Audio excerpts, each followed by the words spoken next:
friends, welcome back to my English class. Did you watch my last video on his first flight? Yeah, very good. I know you need some Malayalam intervention. That's why I presented it in Malayalam also. Hope you followed it well. Am I right?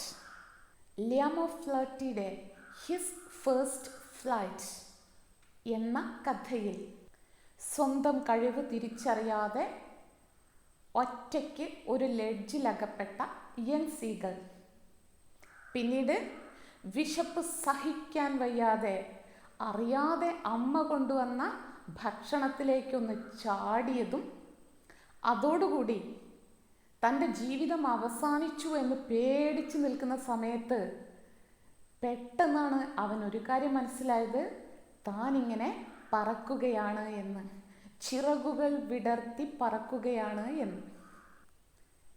അടിപൊളി കഥയാണ് അല്ലേ? ശരിക്കും ഇത് നമ്മളെയൊക്കെ പറ്റിയുള്ള ഒരു കഥയാണോ എന്നൊരു സംശയം പലർക്കും തോന്നിയിട്ടുണ്ടാകാം. കാരണം പലപ്പോഴും നമ്മൾ ഇങ്ങനെയൊക്കെ അല്ലേ, നമ്മുടെ കഴിവുകളെ തിരിച്ചറിയാതെ നമ്മളെ കൊണ്ട് ഒന്നിനും പറ്റില്ല എന്ന വിഷമത്തോടു കൂടി ജീവിതത്തിൽ പലയിടത്തും നമ്മൾ പിന്തിരിഞ്ഞ് നിൽക്കാറില്ലേ? ഇത്തരമൊരു കഥ നിങ്ങൾക്ക് വേണ്ടി +1 ആദ്യ പാഠത്തിൽ തന്നെ ഉൾപ്പെടുത്തിയവർക്ക് എ ബിഗ് സല്യൂട്ട്. തങ്ങളെ കൊണ്ട് എന്തെങ്കിലുമൊക്കെ ചെയ്യാനാകുമോ എന്ന് സംശയമുള്ള കുട്ടികൾക്ക് ഈ കഥ നല്ലൊരു പാഠമായിരിക്കും. അറിയാതെയെങ്കിലും തങ്ങളുടെ കഴിവിലേക്ക് എത്തി നോക്കാൻ നിങ്ങളെ ഓരോരുത്തരെയും പ്രേരിപ്പിക്കുന്നതാണ് ഈ കഥ. From the lesson, we understood that success is not final, failure is not fatal. It's the courage to continue that counts. അതുകൊണ്ട് തന്നെ വിജയമോ പരാജയമോ എന്തോ വരട്ടെ, നമ്മൾ ഓരോരുത്തരും റെഡിയാണ്. എന്തിനാണ്? മുന്നോട്ടുള്ള യാത്ര തുടരാനായിട്ട്. ഈ ഒരു തിരിച്ചറിവ് എൻ്റെ പ്രിയപ്പെട്ട കുട്ടികൾക്ക് ഉണ്ടായിട്ടുണ്ട് എന്നൊരു ബോധ്യത്തോടു കൂടി ഫസ്റ്റ് ലെസനെ ബേസ് ചെയ്തുകൊണ്ടുള്ള ഒരു വർക്കിലേക്ക് പോകാം. റെഡിയല്ലേ? Story review. Today we are going to learn how to write the review of a story. കഥകളും കവിതകളും എല്ലാം വായിച്ചതിന് ശേഷം അതിനെപ്പറ്റി ഒരു റിവ്യൂ എഴുതി സൂക്ഷിക്കുന്നത് നമ്മുടെ ഭാഷ ഡെവലപ്പ് ചെയ്യുന്നതിനും മറ്റുള്ളവർക്ക് ഒരു മോട്ടിവേഷനായും ഒരു റെഫറൻസായും, ചില ആളുകൾക്ക് ബുക്ക് റിവ്യൂ ഒരു പ്രൊഫഷൻ കൂടിയാണ്. അതുകൊണ്ട് എൻ്റെ പ്രിയപ്പെട്ട കുട്ടികൾ ശ്രദ്ധിച്ച് കേൾക്കണം എന്തൊക്കെയാണ് ഒരു നല്ല സ്റ്റോറി റിവ്യൂ എഴുതുമ്പോൾ ചെയ്യേണ്ടത് എന്ന്. കാരണം ഈ വിവരണത്തിനൊടുവിൽ ഞാൻ നിങ്ങൾക്കൊരു ചോദ്യം തരാൻ പോവുകയാണ്. You have to write a review about the story his first flight. So, before writing the story, the first thing you have to do is read the story very well. Take some notes. While reading the story, you should take down some notes. Then only try to write the review of the story. I hope you are ready to listen to me. What are the points you have to bear in mind while writing the review of a story? While preparing the review of a story, you have to take care of 5 points. The first point is introduction. Second point, a summary of the story. Third point, your personal reflections. Fourth point, a critical analysis of the story. And the fifth point, conclusion. Yes, let's come to the first point, that is introduction. My dear students, what are the things you have to include in introductory paragraph? Let's see. In the first paragraph, that is in the introductory paragraph, please include some basic facts about the story, the author, title and the genre. Okay? ഇത്രയും കാര്യങ്ങളാണ് introductory പാരഗ്രാഫിൽ നമ്മൾ ഉൾപ്പെടുത്തേണ്ടത്. As far as his first flight is concerned, നമുക്ക് എന്തെല്ലാം കാര്യങ്ങൾ എഴുതാൻ പറ്റും ഫസ്റ്റ് പാരഗ്രാഫിൽ? The title his first flight, written by Liam Flaherty. It's a moralistic story. It gives us some moral ideas. So please include these type of things in the introductory paragraph. Okay, now come to the second paragraph, the summary of the story. Please try to include a brief summary of the story. I think I have given you the summary of the story as text while describing the story in the first video. അല്ലേ, ആദ്യത്തെ വീഡിയോയിൽ കഥയുടെ summary ടെക്സ്റ്റായിട്ട് കഥ വിവരിക്കുന്നതിനോടൊപ്പം കാണിച്ചിരിക്കുന്ന text, അതാണ് ആ കഥയുടെ summary. Please write down the summary from that video. It may be useful to you. Okay, രണ്ടാമത്തെ പാരഗ്രാഫിൽ, അതായത് സ്റ്റോറിയുടെ സമ്മറി എഴുതുന്നിടത്താണ് കഥയിലെ settings, main characters, main events, problems എല്ലാത്തിനെക്കുറിച്ചും എഴുതേണ്ടത്. ഒരു കാര്യം പ്രത്യേകം ശ്രദ്ധിക്കണം. എന്താണെന്നോ? Do not give the ending anyway. Please don't give the end of the story. നമ്മുടെ റിവ്യൂ വായിച്ചാൽ മറ്റൊരാൾക്ക് ആ കഥ വായിക്കാൻ തോന്നണം.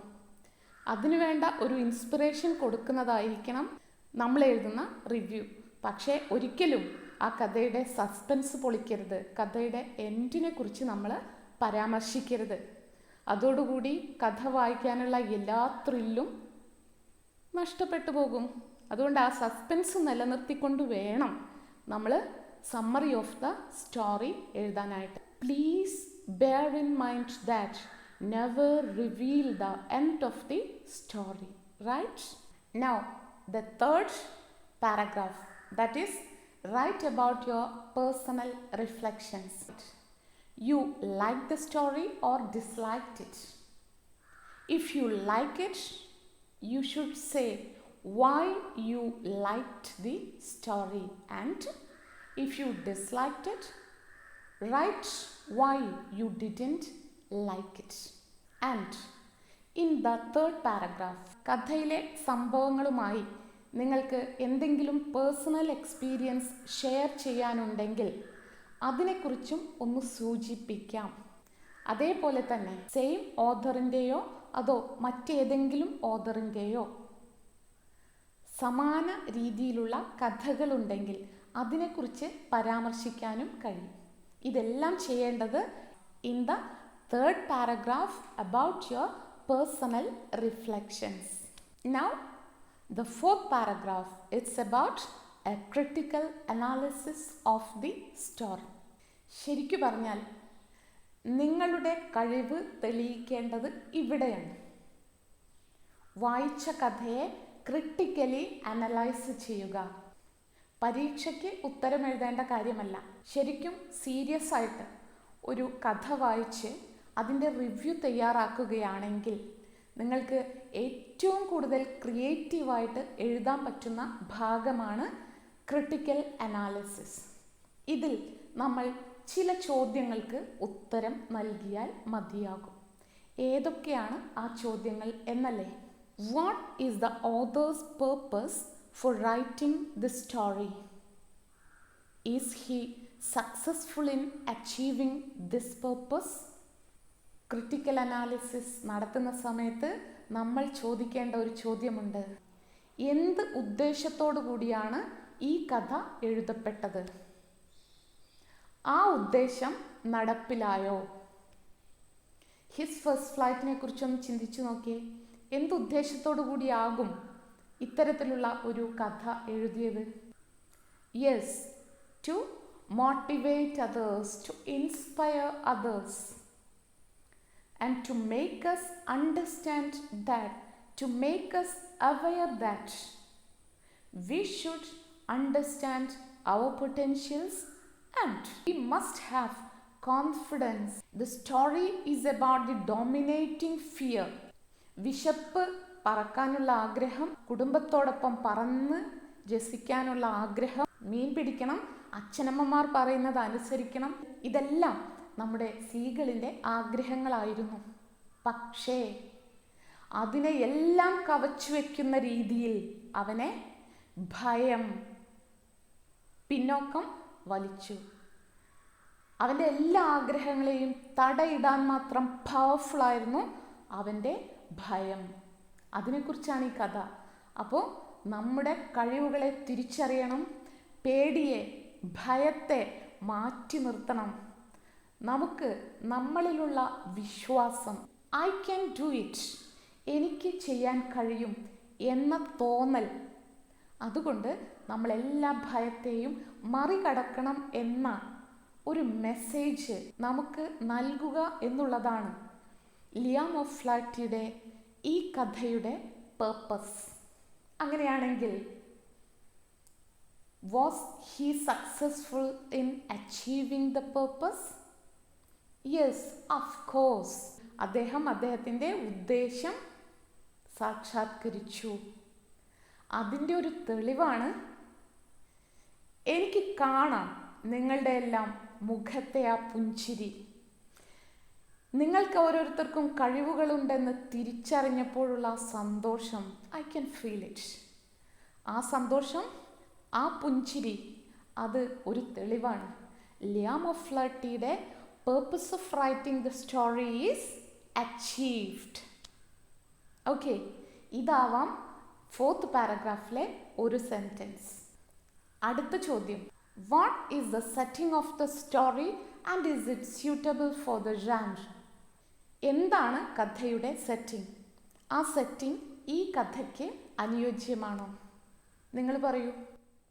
ഒരു വിശാലമായ കടൽ, ആ കടലിലെ ഒരു ലഡ്ജ്, ആ ലഡ്ജിൽ വിശപ്പ് കൊണ്ടും ഭയം കൊണ്ടും ഒറ്റയ്ക്കായിപ്പോയ ഒരു സീകൾ, കുറെ അകലെ ഒരു പ്ലാറ്റ്യൂ, അതിൽ പാറി നടന്ന് കളിച്ച് രസിക്കുന്ന ഒരു seagull family. This is the setting of the story. Is it suitable? Very well suitable. കാരണം സീകളിനെ കുറിച്ച് പറയുന്നത് തന്നെ ദേ ആർ ഫാമിലി ബേർഡ്സ് എന്നാണ്. കുടുംബ ബന്ധങ്ങളെ മുറുകെ പിടിക്കുന്ന ഒരു ഫാമിലിയാണത്രേ സീകൾ ഫാമിലി.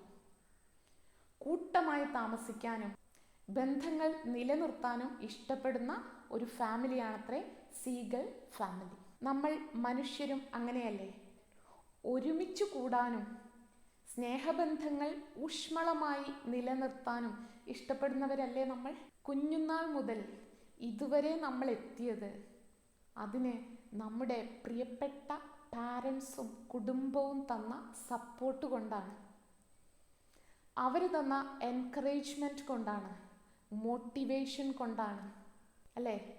അപ്പോൾ നമുക്ക് കുടുംബ ബന്ധങ്ങളുടെ ഊഷ്മളത, the support of the family, the motivation and encouragement from parents, ഇതെല്ലാം നമ്മളെ ബോധിപ്പിക്കാൻ വളരെ ആപ്റ്റായ ഒരു സെലക്ഷൻ തന്നെയല്ലേ ഈ സീകളിൻ്റെ കഥ? The setting is quiet apt. The third question you can ask, how well are the characters developed? Do they think, feel, speak and act in a believable way? ഈ കഥയിലെ കഥാപാത്രങ്ങൾ വിശ്വസനീയമായ രീതിയിൽ ചിന്തിക്കുകയും പ്രവർത്തിക്കുകയും ഒക്കെ ചെയ്തിട്ടുണ്ടോ എന്ന്. എവിടെയെങ്കിലും ഹിസ് ഫസ്റ്റ് ഫ്ലൈറ്റ് എന്ന സ്റ്റോറി വായിക്കുമ്പോൾ നിങ്ങൾക്ക് തോന്നിയോ, ഏയ് അങ്ങനെയൊന്നും ഉണ്ടാവില്ല, അതിനൊന്നും സാധ്യതയില്ല, കൊച്ചു സീകളിനെ വിട്ടേച്ച് ആ അമ്മയും അച്ഛനും അങ്ങനെ 24 മണിക്കൂറൊന്നും പറന്ന് ദൂരെ പോയി ഇരിക്കില്ല. ഇതൊന്നും സംഭവിക്കില്ല എന്നൊരു ചോദ്യം നമ്മുടെ മനസ്സിൽ ഉണ്ടായിട്ടുണ്ടോ? മാത്രമല്ല, ആ അച്ഛനമ്മമാർക്ക് ഈ സീകളിനോടുള്ള സ്നേഹമാണ്, കരുതലാണ് അല്പനേരത്തേക്കെങ്കിലും അവനെ ഒറ്റയ്ക്ക് വിടാനായി, പട്ടിണിക്കിടാനായി അവരെ പ്രേരിപ്പിച്ചത്. ക്വൈറ്റ് ബിലീവബിൾ സ്റ്റോറി അല്ലേ? നല്ല വിശ്വസനീയമായ ഒരു കഥ. ശരിക്കും അച്ഛനമ്മമാർക്ക് മക്കളോടുള്ള ഫീൽ എന്താണ് എന്ന് കൃത്യമായി വ്യക്തമാക്കി തരുന്ന ഒരു കഥ. അപ്പം നമുക്ക് ഈ ചോദ്യത്തിന് എങ്ങനെ ഉത്തരം എഴുതാം? The characters in this story feel, think and act in a believable manner. Now the fifth question, what is the theme or central idea of the story? ഈ ഒരു കഥയുടെ സെൻട്രൽ ഐഡിയ എന്താണ്? Actually, it's an advice to us to dominate the fear, to overcome the fear. നമ്മുടെ ഉള്ളിൽ പല കാരണങ്ങളാലും ഉണ്ടായിട്ടുള്ള ഭയം, അതിനെ നമ്മൾ കീഴടക്കിയേ പറ്റൂ. എന്ന് നമ്മൾ നമ്മുടെ ഉള്ളിലെ ഭയത്തെ കീഴടക്കുന്നുവോ അന്നു മുതൽ നമ്മൾ വിജയത്തിലേക്കുള്ള കുതിപ്പ് തുടരും. ഇതല്ലേ ആ കഥയുടെ central idea? Now, while writing the critical analysis of the story, you have to ask the question, does the story has a quote or a lesson? If yes, what is it? ഈ കഥ നമ്മെ എന്തെങ്കിലും പഠിപ്പിക്കുന്നുണ്ടോ? ഉണ്ടെങ്കിൽ എന്താണ് അത്? പഠിപ്പിക്കുന്നുണ്ടോ? തീർച്ചയായും. ഒരു സീകൾ പറക്കാൻ പഠിച്ചത് എങ്ങനെ എന്ന കഥയിൽ നിന്നും നമ്മൾ ഏറെ പഠിച്ചു ഇല്ലേ? ഒരുപാട് ചിറകുകളുമായി പിറന്ന് വീണിട്ടും ആ ചിറകുകളുടെ പവർ തിരിച്ചറിയാതെ ഇഴഞ്ഞ് നീങ്ങുന്ന പലരും നമ്മുടെ ഇടയിലില്ലേ? അങ്ങനെയുള്ളവർക്ക് അവരുടെ ചിറകുകളെക്കുറിച്ചും ആ ചിറകിൻ്റെ കരുത്തിനെക്കുറിച്ചും ഓർമ്മിപ്പിക്കാൻ വേണ്ടിയാണ് ഈ കഥ. So definitely it has a code or a lesson to help the readers to identify their talents, believe in themselves and fly to the heights. Now you can ask one more question. Does the story has a twist? Of course it has a twist. കുഞ്ഞു സീകൾ 24 മണിക്കൂർ പട്ടിണി കിടക്കും. അങ്ങനെ അവിടെ കിടന്നൊരു പക്ഷേ മരിച്ചു പോയേക്കാം. അതുമല്ലെങ്കിൽ അമ്മക്കിളി ഫുഡുമായി വന്നതോടുകൂടി നമ്മൾ പ്രതീക്ഷിച്ചു ഈ കഥ ഒരു പക്ഷേ അമ്മയ്ക്ക് കുഞ്ഞിനോടുള്ള സ്നേഹം വെളിപ്പെടുത്താനുള്ള ഒരു കഥയാവാം. ആ മീൻ കൊണ്ടുവന്ന് കുഞ്ഞിക്കിളിക്ക് കൊടുക്കുന്നതോടെ കഥ അവിടെ ശുഭമായി അവസാനിക്കും എന്ന് നമ്മൾ കരുതി. ബട്ട് അവിടെ വലിയൊരു ട്വിസ്റ്റാണ് നടന്നത്. എന്തായിരുന്നു അത്? അമ്മക്കിളി സ്വിച്ച് ഇട്ട പോലെ ഒരൊറ്റ ബ്രേക്ക് ഇടലാണ്. കുഞ്ഞിക്കിളിയുടെ ചുണ്ടിനോട് തൊട്ടടുത്ത് മീനെത്തി നിൽക്കുമ്പോൾ നമ്മൾ പ്രതീക്ഷിച്ചു, അമ്മയല്ലേ, കുഞ്ഞല്ലേ, വിശന്നിരിക്കുന്ന കുട്ടിക്ക് ആ അമ്മ മീൻ കൊടുക്കും എന്നൊക്കെ നമ്മൾ പ്രതീക്ഷിച്ചു. അവിടെ ഒരു വല്ലാത്ത ട്വിസ്റ്റാണ് വന്നത്. Mother halted, stopped and the young seagull dived. ആ ഭക്ഷണത്തിൻ്റെ നേരേക്ക് ഒരൊറ്റ ചാട്ടമായിരുന്നു. അപ്പോഴും നമ്മൾ പ്രതീക്ഷിച്ചു, ദൈവമേ ഇതിൻ്റെ അവസാനമായിരിക്കുമോ എന്ന്. But A wonderful ending. unknowingly, without knowing that its wings have the power to fly, നമ്മുടെ seagull made his first flight. Who encouraged him? Who tempted him to fly? Of course, his parents, especially his mother. So that is the twist in the story.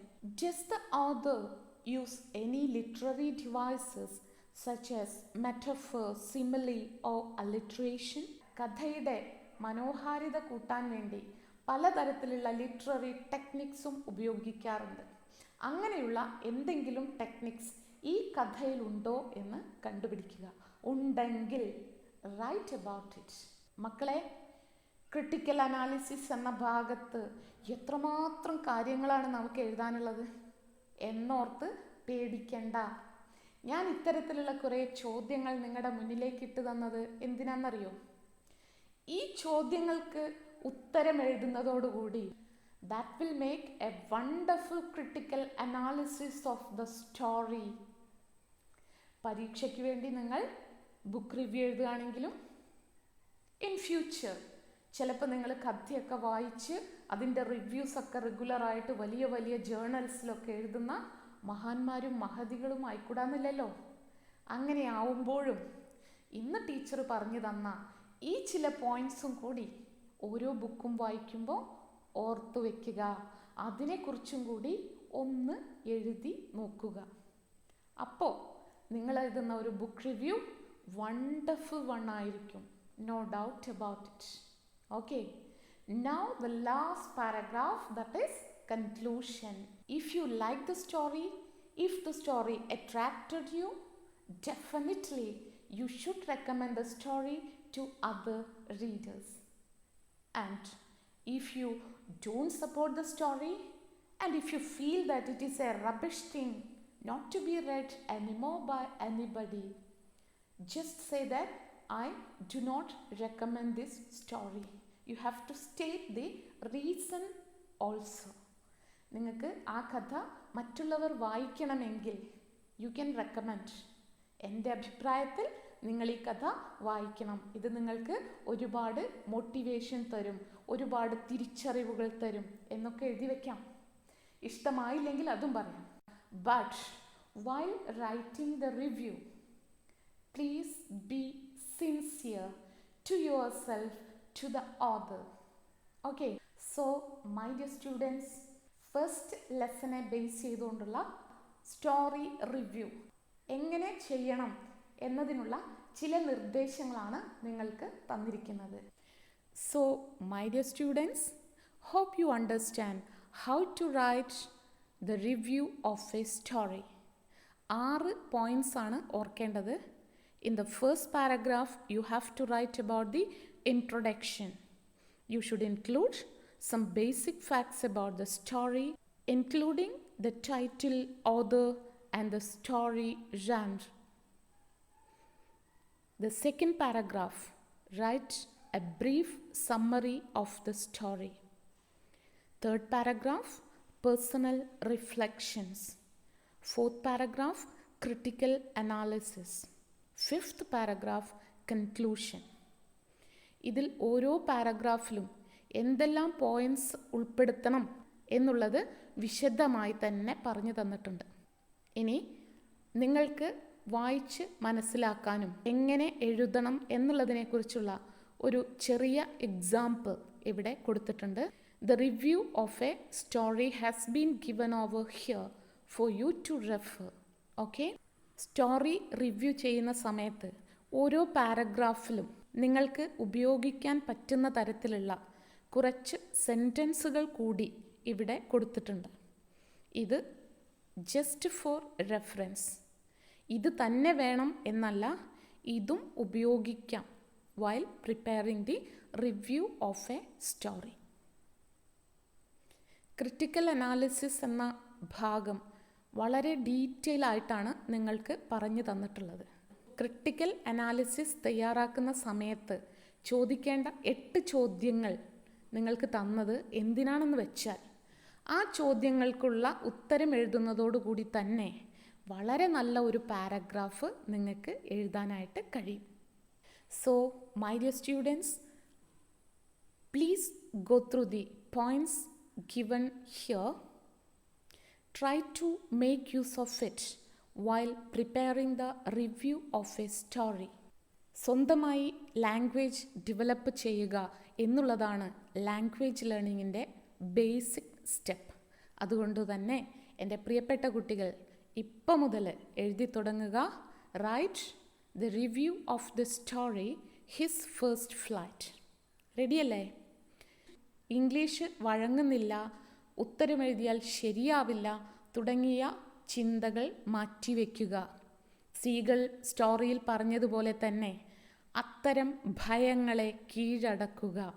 നിങ്ങൾക്കറിയാവുന്ന തരത്തിലുള്ള ഒരു ഇംഗ്ലീഷിൽ നിങ്ങളുടെ മനസ്സിലുള്ള ideas വെച്ച് ഞാനിവിടെ തന്നിരിക്കുന്ന മോഡൽ സെൻറ്റൻസുകളൊക്കെ കൂട്ടിച്ചേർത്ത് വളരെ നല്ല ഒരു സ്റ്റോറി റിവ്യൂ തയ്യാറാക്കുക. എന്നിട്ട് നിങ്ങളുടെ ഇംഗ്ലീഷ് ടീച്ചറെ കാണിക്കുക.